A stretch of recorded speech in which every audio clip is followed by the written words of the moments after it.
My husband, Jay, and I step into a hospital elevator. We're 30 weeks pregnant with our second baby girl, Ruth. There are a lot of buttons to choose from. We're headed to the 3rd floor, the neonatal intensive care unit, or the NICU.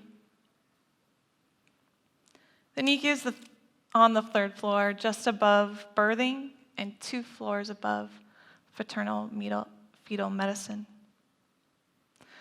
So the elevator is crowded with nervous dads, pregnant ladies, and parents of small children. There's quick eye contact and brief smiles in that space, but it's all changing. As we hit each floor and that bell sounds and everyone gets out. Finally, it's Jay and I holding sweaty hands. We look at each other. This is going to be hard. Not like things I used to think were hard. Boss that doesn't get you, meetings with no agendas. Hard like the awareness that your child has a rare, challenging disease who may never leave the nest. This is our first visit to the NICU. We had planned to limit the ultrasounds with Ruth because we had some scares with my other daughter, Charlie. She had markers for Downs and Turners that turned out to be nothing. So we scheduled our 20-week sex reveal. And there were shadows on Ruth's heart. And she was really down low in a ball, and they really couldn't see much. So we scheduled a fetal echocardiogram to follow up. I remember going to that appointment not really worried. Looking back, I actually don't remember the details of the appointment. Only that we got to talk to the doctor right away, and he seemed nervous to tell us what we were unprepared to hear. Those shadows were tumors on Ruth's heart. So for the next 6 weeks, I went to 2 to 3 non-stress tests a week and ultrasounds every other. They wanted to keep a close eye on that bundle. Genetics counseling, regular visits with the midwives, and meeting with a team of professionals that would be helping us before and after the birth. It was exhausting at best, but we wanted to make it to that magical 40 weeks. We didn't make it that long. The last ultrasound showed that Ruth wasn't growing at the rate that they wanted. And for a child that was facing possible heart surgery, the best plan of action was to get her out. Our conversation with the doctor that day was great. He said, I want to schedule the induction. We said, awesome, when would you like to do that? He said, noon. And I looked at him and said, it's 10. You're crazy. If you think I can get home, pack, try to plan for care for my other daughter, Charlie, being the working mom that I am, I packed my week with client meetings. So I said we could get back at 2. We checked in at 3. Ruth was born at 12:06. It was a great birth. And I got to see her for a moment before she was taken up to the 3rd floor with my husband. I was not alone. I was with my doula. We had planned for that in our birth plan. So let's talk about that birth team that I had. They taught me everything I apply now in parenting. Midwives, doulas, the birth classes I went through all had the same message. Your body was made to do this. You're along for the ride. You're a vessel. After the birth, the goal was to make the trek up the elevator to that 3rd floor. Getting to see Ruth was amazing. Not being able to hold her was heartbreaking. So we took shifts, being upstairs and resting in the recovery room for moms and babies. A couple of hard moments there. You're surrounded by moms taking care of newborn babies, and I would hear them crying at night while I was getting up to pump. Then I'd get a huge lift when I got to go up to see Ruth.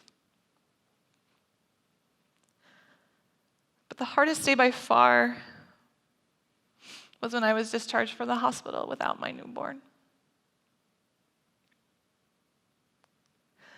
No one warns you about the pain. My head knew she was in the right spot. Team of professionals taking care of her. But my heart hurt, and I cried the whole way home.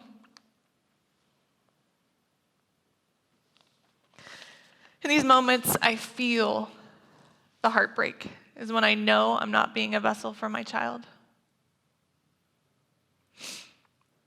In those moments, that is the selfish Mary personally looking at the situation and how it's affecting me.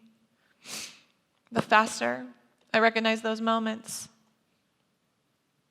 the faster I get back to being the most important thing, a vessel for my child. Let's talk about Ruth. Ruth has a rare genetic disease called tuberous sclerosis complex, TSC. And one of her DNA strands is shorter than it should be. And that DNA fights tumors forming in her body. She was born with tumors on her heart. We currently are battling infantile spasms with medicine. With this type of condition, we are constantly monitoring where the tumors form and reacting. She's behind developmentally, but she surprises us every day.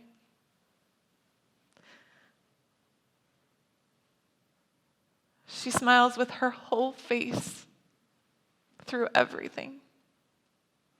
Appointments, EEGs, blood draws. And she started doing the most amazing thing in the past 2 weeks. It's that transition from baby to toddler when they're holding on to an ottoman and they're holding on to a toy and they let go of that ottoman and they're standing. I know she's this close to walking. And for a 15-month-old, that's exciting for us. As I'm telling you this, I realize my process and the role I am in each step. We have a lot of normal days. We get up at 5:30 in the morning trying to get 2 adults, a toddler, and a baby out of the house by 6:30. So that's a tornado, if you can imagine, all of us in it. Pink, glitter, fruit snacks into the car. I actually take a deep breath when I get to work, because that's the easy part of my day, work. And where the roller coaster starts is when we see something new in Ruth. Could be more sleep, less sleep, seizure activity, cold and flu symptoms, fever, vaccine reactions. When anything out of the ordinary happens, I'm in mom mode. Emotionally stressed, full of anxiety and worried. And for me, worrying is the worst. It's double punishment. You worry, and then if it doesn't come to fruition, double punishment. We send the new information to whatever part of medical team it applies to and wait for the next steps. And during that time, I'm at my worst. I'm a heart-driven mom, worried out of my mind. My head and my heart are not aligned. And after all this reaction, we set up an appointment to address the new issue. It could be emergent, or it could be weeks, depending on what kind of tests, EEGs and MRIs, take the longest. And more in that appointment, something changes in me. I go from a mom to a caregiver. We have a task to complete with a specific timeline, and there will be some kind of outcome and path forward. There's no longer, how are we going to handle this? I go back to being a vessel for my child, just along for the ride, the support for my family. Because I am Ruth's mom,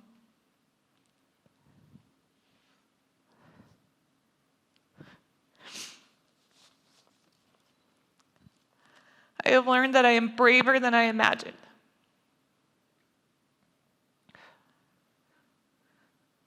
And I grow more brave in the impossible moments. I've learned that it's okay to be afraid. Now I recognize my fear.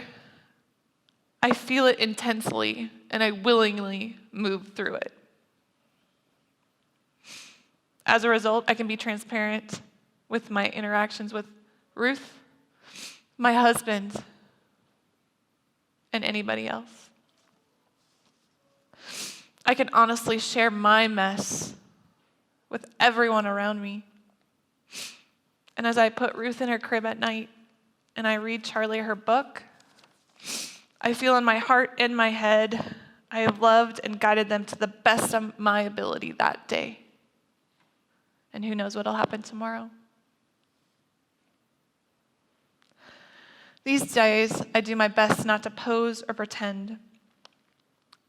Instead, I've learned to be conscious in the moment. And I learned that my family and friends are brave like me. The people I want to share our story with are the ones that are sharing with me their chaos. We are being brave together. So know what makes you feel uncomfortable and deal with it head on. I don't believe brave people have no fear. I believe brave people recognize their fear faster, feel it, and move through it. So for now, today, right now, this is my floor. And I know, no matter where the elevator is going, I will be brave when the doors open.